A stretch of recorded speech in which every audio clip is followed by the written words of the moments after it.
Davis, Director of the Library, here with you. Just going to talk a little bit about if you're a potential student and you want to apply for admissions, there's a way to do that on our website. And we don't take paper applications anymore. It's nothing but online applications.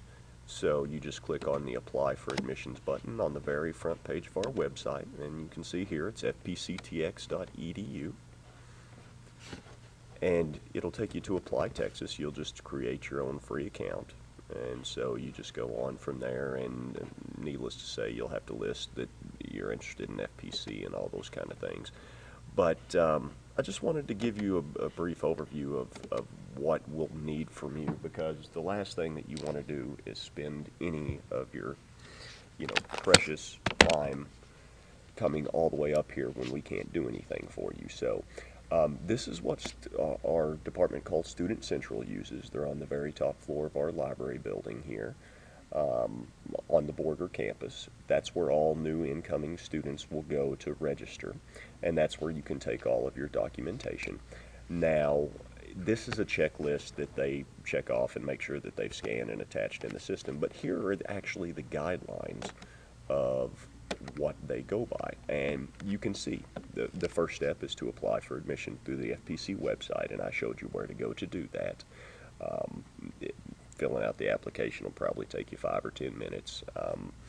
If you're straight out of high school, we need your high school transcript, or if you have a GED, we'll need proof of that. If you're coming from another college or you've been to college before, we're going to need official transcripts from your all previous colleges that you've been to. Now, for scheduling purposes, unofficials will work just fine, but eventually we're going to need the officials by the end of your first semester, so make sure that you do that. If you are between the ages of 18 and 30, the state of Texas has mandated that you must have a bacterial meningitis vaccination within the last 5 years. Now, that's not an FPC thing, that's just a state of Texas thing, so to go to college anywhere in the state of Texas, you're going to have this. And that form is actually on our website as well, and let me show you.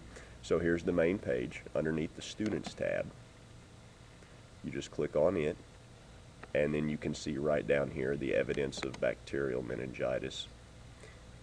And it'll pop up hopefully it'll pop up the PDF. But if you just print this off and have your doctor or whoever gave you the shot fill it out and bring it with you.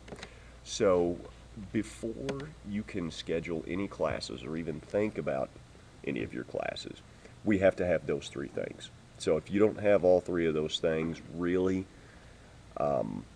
it probably makes more sense for you to get those things before you decide to come all the way up here to Student Central, because we can't put you in classes. I mean, you can look at the schedules and all those kind of things, and the schedule of classes is underneath the Students tab as well, and you just scroll down to the bottom, and it's got class schedules and textbooks, and you just pick by the semester. So if you're looking for the fall, you can click on that, and textbook information is posted there as well. So you can sort of get an idea of what type of classes that you want to take before that, but until we have those 3 things, won't do you any good. Applying for financial aid and scholarships is optional. But you might as well, right? The scholarship application, once again, it's entirely online, so we don't have any paper applications. You'll just have to do it here.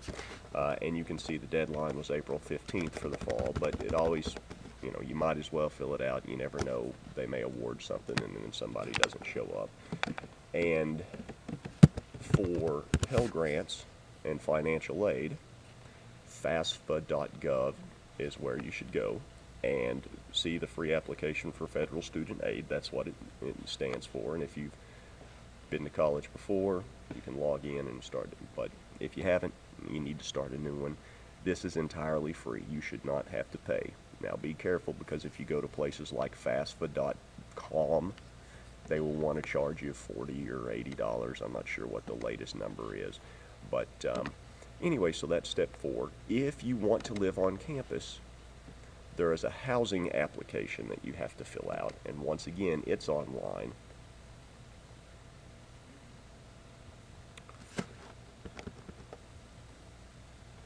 and it's under the one-stop tab, and you can click on the student housing gallery, and you can see where the housing application is. And it requires a $150 deposit. If you live on campus, you must purchase a full meal plan, which, see, here you go. You'll have to pay all that, and you just fill out the application. It'll go straight to our housing folks. Okay. Now you can finally see, after doing all of those things, step 6 is finally meeting with advisor in Student Central. So that's when you can come up and talk to either Megan Gage or Judy Brown. Those are the two advisors, our Student Central specialists that work on the very top floor of the library building. You can meet with them and discuss what type of classes that you want to go into, what your degree plan is going to look like, whether you want to be nursing, cosmetology, welding, whether you want to get your associates and your basics out of the way and transfer to a 4-year. We can do all of those things for you. And so after you've done all that other stuff, after you've applied for admission, we've got your transcript or GED, we've got your college transcripts, you've got your bacterial meningitis vaccination if you're between 18 and 30, that's when you can finally meet with an advisor and get you scheduled for some classes. So you can see step 7 is actually register for the classes. Typically, you have until the end of the first week of whatever semester that you're registering for. So, for example, if you want to register for the fall semester, you've got all the way until the end of that first week, which memory serves is going to be Friday, August 30th. Classes start the 26th, which is a Monday. But obviously, we recommend that you get scheduled for classes before the semester starts. But worst case scenario, you can register all the way through there. Purchasing your books online, that's another thing that's a little bit different. We no longer have a bookstore physically on our campus. So if you want, well, you'll have to order your books from someplace. And if you need to do that, you can do one of two things. You can either log inside of your student portal, which once you get registered, it should show all of your classes. You should be able to log in and it will show you that. Or if you know what sections you're going to take, you can click on the textbook information, and here's the PDF for fall, and you can see it's pretty significant, and it's in alphabetical order, so you'll just figure out, you know, what's required. But and you just find the cheapest place, you know, and most places, our bookstore used to sell a used history book for $80 that you could find online on Amazon or half.com for $5. So they just decided to allow students to purchase wherever the cheapest they could find was. So that's how you'll have to do it, so keep that in mind.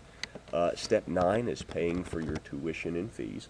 So you can actually pay for your school now. Now, if you have financial aid, you'll have to deal with financial aid and make sure everything's going to be fine.